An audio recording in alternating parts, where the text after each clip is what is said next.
Liberia کی زیادہ تر دکانیں خیموں میں ہیں۔ مانریویا کے اس مارکیٹ کی تزئین نو کی جا رہی ہے۔ دکاندار ملکی معیشت کے لیے ریڑھ کی ہڈی کی حیثیت رکھتے ہیں۔ جینا کا کہنا ہے کہ اگر سر پر چھت اور اچھا ماحول ہو تو دکانداری بڑھ جاتی ہے، چنانچہ اب وہ اپنے خاندان کی ضروریات پوری کر سکتی ہیں اور اپنے بچوں کو پڑھا سکتی ہیں۔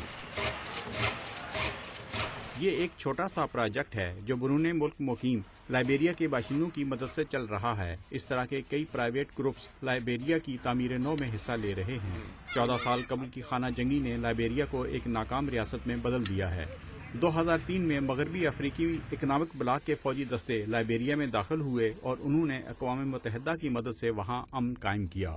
2006 میں لائبیریا میں ایک جمہوری حکومت قائم ہوئی اور ایلن جانسن اس کے صدر بنے۔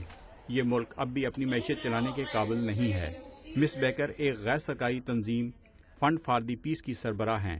وہ ہر سال ناکام ریاستوں کی ایک فہرست شائع کرتی ہیں۔ ان کا کہنا ہے کہ معیشت بحال ہوئے بغیر نہ تو امن قائم ہو سکتا ہے اور نہ ہی جمہوریت پنپ سکتی ہے۔ لائبیریا میں افرادی قوت نہیں ہے، معاشی وسائل نہیں ہے، یا دارالحکومت کے سارے حصوں میں بجلی تک نہیں ہے، اور دیہاتوں میں تو بہت ہی کم ہے۔ اب عوام کو یہ دیکھنا ہے کہ ان کے حالات جمہوریت بدل سکتی ہے یا پھر ایک انقلاب۔ افغانستان کو اپنے بنیادی اداروں کی بحالی کے لیے کافی بین الاقوامی امداد مل رہی ہے۔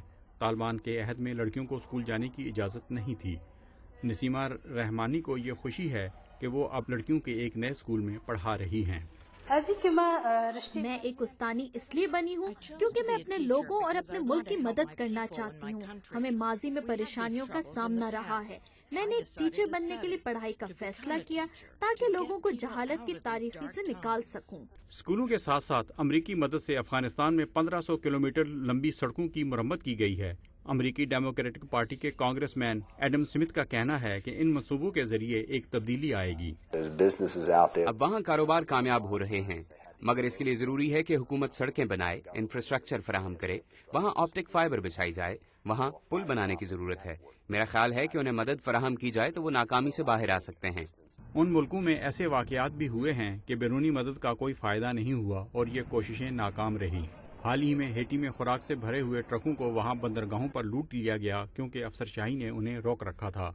اقوام متحدہ کی ایک سینئر عہدیدار جین ہال کا کہنا ہے کہ مدد کے معاملے میں مقامی حکومت کی شرکت بہت ضروری ہے۔ ہمیں یہ یاد رکھنا چاہیے کہ سب سے اہم اور ضروری چیز یہ ہے کہ ان معاشروں اور کمیونٹیز میں امن قائم کیا جائے۔ ہمارا کام مدد کرنا ہے۔ جب ہم اپنا فیصلہ تبدیل کرتے ہیں تو غلط سمت چلے جاتے ہیں۔ جین ہال کا یہ بھی کہنا ہے کہ یہ یاد رکھنا بھی ضروری ہے کہ کسی ناکام ریاست کو بحالی کے راستے پر واپس لانے کے لیے طویل عرصہ لگ سکتا ہے۔ یہ راستہ مشکلات سے بھرا اور مہنگا بھی ہو سکتا ہے۔ جمیل اختر، وائس آف امریکہ۔